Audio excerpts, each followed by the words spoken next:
Welcome to Startuprad.io, your podcast and YouTube blog covering the German startup scene with news, interviews, and live events. Hello and welcome everybody. This is Joe from Startuprad.io, your startup podcast and YouTube blog from Germany. Welcome to 2022. Happy New Year, guys. It sounds a little bit strange since we are recording this in November 2021, but nonetheless, I do have a guest here. But before that, I wish you all the best for the new year. It can only get better than the last one. That said, Pavol, how you doing? Hey Joe, thank you for having me first of all, and happy New Year to all of you. I'm very good. How about you as well? I'm doing great. Thank you. We have to tell the audience this is kind of our kickoff since we're doing a new series with KI Bundesverband, which literally means the German AI Association. And you are our first interview guest, and we thought it would be a good start to kick off the new year with that content. So I'd like to welcome you and welcome the KI Bundesverband, the German AI Association, on board. After we've cleared that out of the way, I've been looking through your LinkedIn profile as I always do, and I realize you've been doing quite a lot, including being a soccer coach, which I found pretty interesting. You studied with a master in international finance. I do believe you arrived here in Germany, and I've seen pretty hard stuff. You did taxes. Tax advisory and auditing. Not a fun job, but take us a little bit through your journey and what you learned and how did you end up with an AI startup? Because I do believe from international finance and taxes, it's quite a long stretch to, let's do an AI startup. How did this happen? That's quite a journey, and I fully understand the question. And I'm happy to tell you about my basic story, but it's probably easier explained than it maybe sounds. So the crucial path in my career was that I've been for 15 years in top management consulting at Roland Berger and Sten Stewart, both in Munich, both focusing on the restructuring and cost optimization programs. And this is also where my journey with Brian started. So I've seen in the life of management consultants and also in corporate headquarters of large and medium corporations that there is so much time and talent wasted with recurring non-core tasks nobody really likes to do. And there are usually technologies and data sources out there being able to help you with these tasks, but the people often don't know these solutions, cannot afford them, or just don't trust them because of data security issues. And this was the triggering point for me, starting to automate multiple tasks of business professionals in a creative and completely new way. So this is basically the story. I can elaborate about my aha moment a little bit more. For everybody who doesn't know German, we may translate the aha moment, meaning that is the moment you got the insight. Like, now I got it. In German, we say aha. So exactly. And the insight moment was when I've been working with my colleagues on a proposal for a consulting project. And we've been working on the document, and we had just only a few hours left. It was already at night, and we needed a case study for the attachment of the proposal. And then it came, but it was perfect, but in the wrong language. And the question was, who has the passion and time to translate few slides at night for a proposal which needs to go out in next day, means translating it from German to English. And of course, you could spend hours with it, or you could do copy paste to a machine translation web page. And then I thought, come on, this is such a stupid task to do copy paste to website, plus is unsecure. Why don't you build an assistant which knows the best digital services, combines them and make them available to his users? And the idea was to create this kind of digital assistant for business related tasks of business professionals. This was the idea. And then I started experimenting with different technologies. And the idea was really to use the bot technology as the core technology behind, where I thought if you can ask bot to deliver you a pizza with salami and mushrooms, you can also order a translation of a document, conversion of a document, or the analysis of a company. And this was the idea where I started to build on this. Just one question. In which language was the case study? The case study was originally in German and the target language was in English, if I remember right. And this was already end of 2017. So sometimes left, but you do these translations all the time. Yeah. Yes, I can tell you a few stories about this and a few nights wasted on that. Especially if you talk to somebody the next morning who then says, "Oh yeah, I got the whole pitch deck in German here with me." Yeah, exactly. You have this situation all the time also when the project runs and then you need to talk with the... Let me translate this. At one point in the future, there will be a smart speaker with Ask Brian on it, and it will be in every office of professionals, investment bankers, consultants, and they say, "Ask Brian, translate me this." Is this your vision? So it's not my vision, it's reality.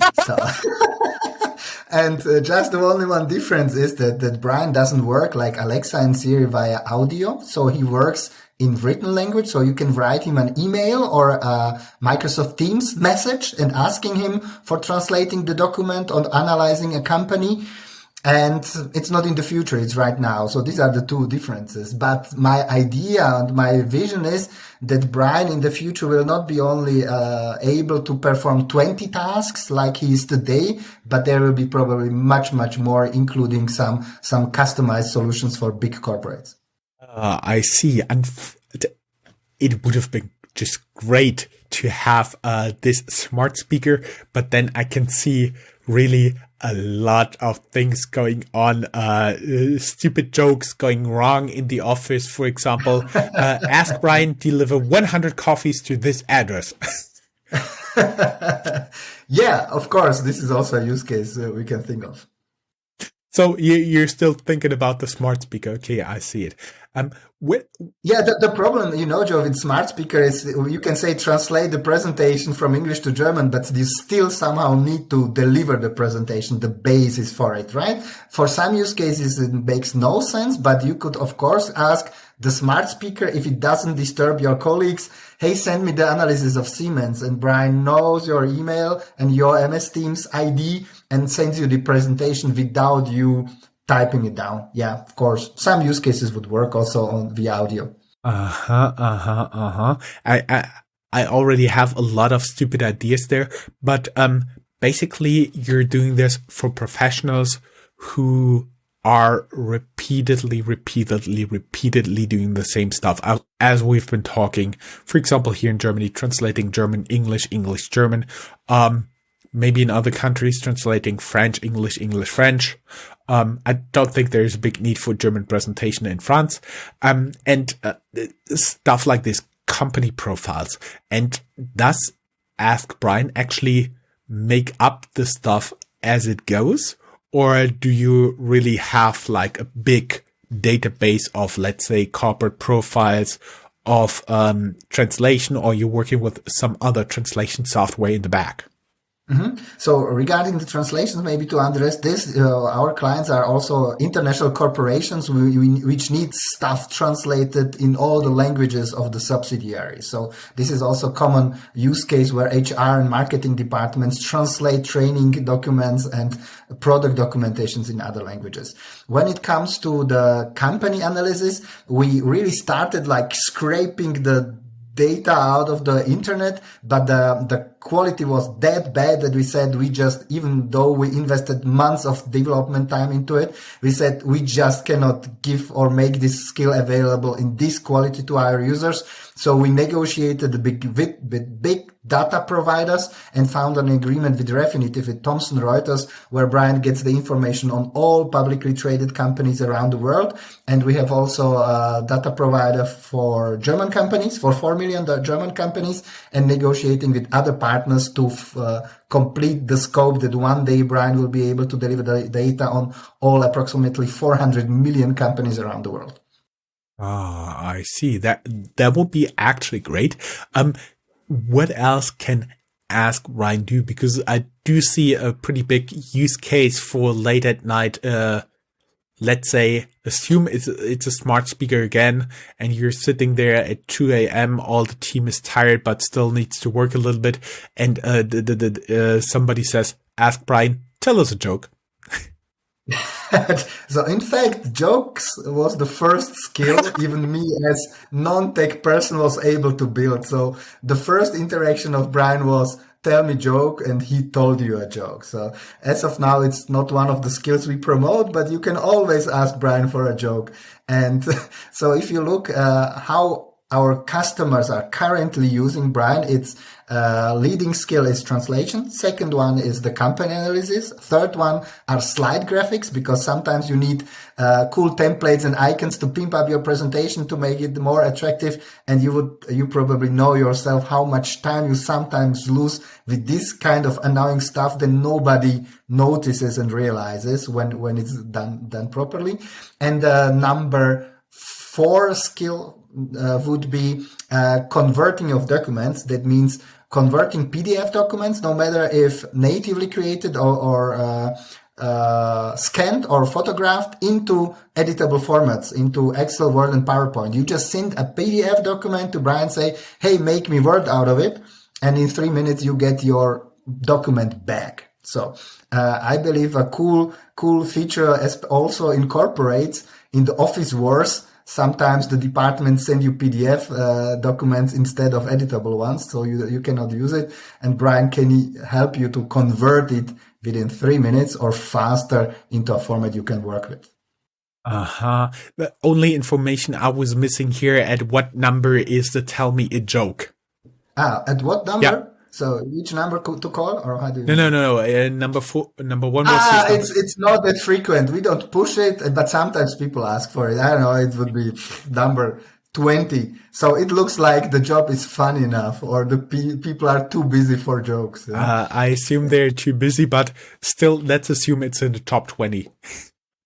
Yeah, that's definitely the case. Okay, that is what you guys are right now doing. So basically, I assume your company headquartered in Germany, and everything the AI does is also here on servers in Germany, talking about data security, especially if you're in a really competitive environment like consulting. You're always concerned, where is my data, and can competitors potentially see it? Get it somehow. Yeah. So usually the first question when we present Brian is, does it really work? And the cool thing is everyone can try it immediately. If you go to our website, you can try it immediately, and you can see directly after you registered for the free trial that it works without any download or something. Yeah. So, and really the second question we are always asked is, what about data security and privacy? So all our infrastructure is hosted in Germany. And we have also an external GDPR agency making sure that we are GDPR compliant and it's all secure and confident what we do. One of the aspects is also that if our users share their files and content with us, we just save it for the time of processing the task and then delete it after that. Yeah. So that means we have very rigorous processes in this field, because as you said, also our clients process sensitive information with Brian, and we make it absolute secure possible. I see. My next question would have been then, if somebody moves from company A to company B, how much can they actually transfer of their account? So what we usually have is that you can buy Brian as an individual. Then it's related to your email address, your private email address, or your work email address, and then it stays always with you. And the second business model we have is that we say, Brian, answer all the questions from Godspartners.com or all the questions from BCG.com. Yeah. And then Brian answers all the emails coming from new employees as long as they have their email account. And if you want to take your account with you, then just let us know and we are happy to win a new customer. Yeah. I see. So, that is the status right now. Basically, you have a handful of skills and they tailor towards busy professionals, and you do it mostly in written form.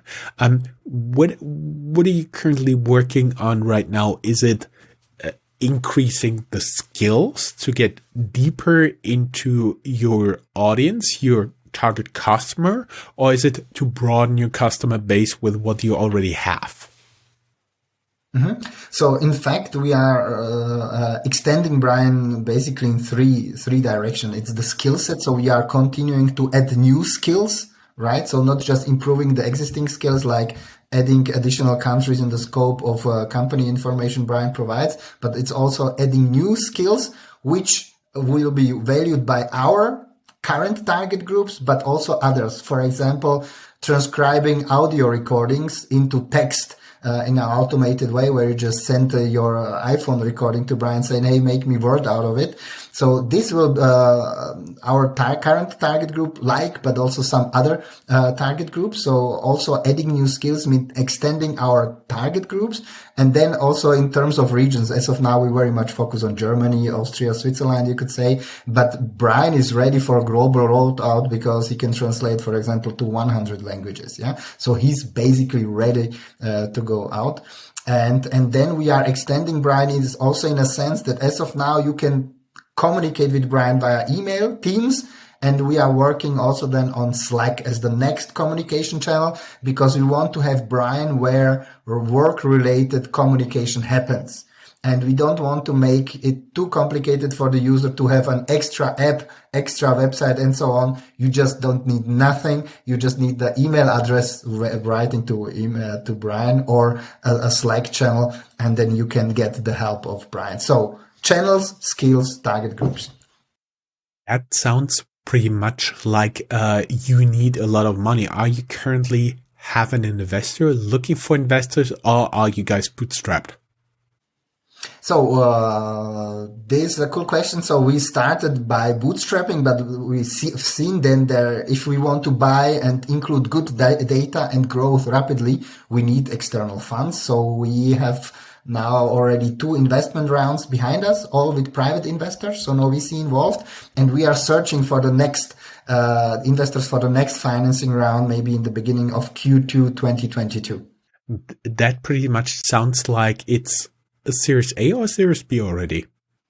No, I would say so. As you said, it's probably late seed and early Series A. Early Series A, I see. Q1 2022.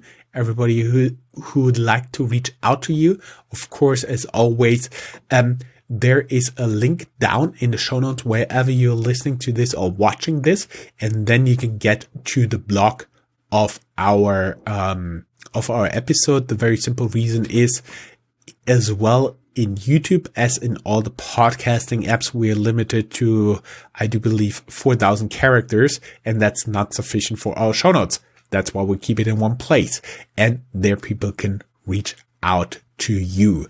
Can you tell us a little bit about your experiences with AI and Ask Brian? Because I've once watched a little bit TV, and there was an AI trained by the US military where it was supposed to spot Russian tanks in the woods, but all the pictures of the trees without tanks was during sunny weather, and everything with the tanks was during cloudy weather. So actually the AI learned to differentiate between trees when it's sunny and when it's cloudy. Did you also have something happen like this? So you talk about those shortfalls of certain training data you use for. I know the example with wolves, right? So usually snow and trees on a picture means there is a wolf, even though there is no wolf. Yeah, so I know this problem as well. And in fact, it's like AI technology is progressing, but maybe to give you an idea, we are having a look at multiple AI technologies and selecting only few of them being ready to really help you in business life. So I would say maybe 1 in 10 solutions were deliver what they promise on a sufficient level. And this is also a big part of what we do. We find the technologies which work and include them in Brian in a simple to use integrated interface. Yeah. So, for example, also converting PDF documents using optical character recognition into editable formatting. So we have tried multiple technologies and have chosen the best ones. And my experience is we know how often Brian is wrong, how often he is right, and we keep on improving him. And it's all right. It's just managing expectations. And I know there is a huge variety in the expectations of our users. Something you need to stick with the default formulation we propose for translating files, but some write, "Hey Brian, I hope you are having a great day. It would be great if you could help me by translating this presentation into English, and please don't mind, no problem if it's within 2 hours." So sometimes the people have these expectations and that expectations, and sometimes the people think Brian is the first brain which can help you with any task you can imagine of. So there is a lot of expectation management work we have to do. But the amazing thing is that AI is developing extremely rapidly. And I think this is also an advantage of Brian, that we help to close the gap between the stupid work you need to do at work and make the best technologies which really work available at your fingertips. I see. I hope the answer was not too big, too long. No, that's totally fine. When I'm thinking what you guys doing, it sounds like you have a tech team of like 100 people in the basement sitting. Yeah, it's great that the perception is like this. So that means I'm selling it right. No, we are a very small team of 5 plus 10 people. So we are 5 full-timer and 10 part-timer running the whole company. I see. That also sounds like you're always interested in talking to talented coders. We have currently, talents. We are always searching for new persons, but until the next financing round, we are perfectly happy. So I would say that half of our resources is tech and half is all others. And of course, then after the next financing round, we will search for more talent in both areas. So business development and tech, because we want to accelerate the growth of Brian in terms of skills and his capabilities and availability via multiple channels. Yeah. I see. And that also sounds like you're going to extend offices, like for example, to North America and get sales running there. So the big plan is until end of 25, we want to have 1 million users, and to get there, we probably need to go global. Yeah, so we are starting here in Germany. In fact, we are a post-corona company, so we don't have a physical office. So we work as a remote team. But yes, in the plan, in order to make it work, I believe you will need locations. And yes, US is a huge market we have in mind. Yeah. I see. When you said 2025, 1 million customers, what came to mind is the comic Pinky and Brain. What are we going to do tonight, Brain? The same as every night, Pinky. Conquer the world. I love those two. Yeah, can Ask Brian also do Pinky and Brain? Brian the Brain sounds a little bit like the friend of Pinky, yeah? Yeah, that would be a skill I would request. At random intervals, it's just said, how to conquer the world, yeah. Pavol, It was just a pleasure talking to you. Thank you very much. I had a lot of fun. And fortunately, you won't be the last person in our cooperation with the German AI Association. And thank you very much. Best of luck, and let us know how you guys doing. Thank you, Joe. It was my pleasure and fun. Yeah.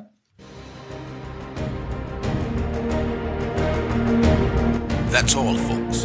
Find more news, streams, events, and interviews at www.startuprad.io. Remember, sharing caring,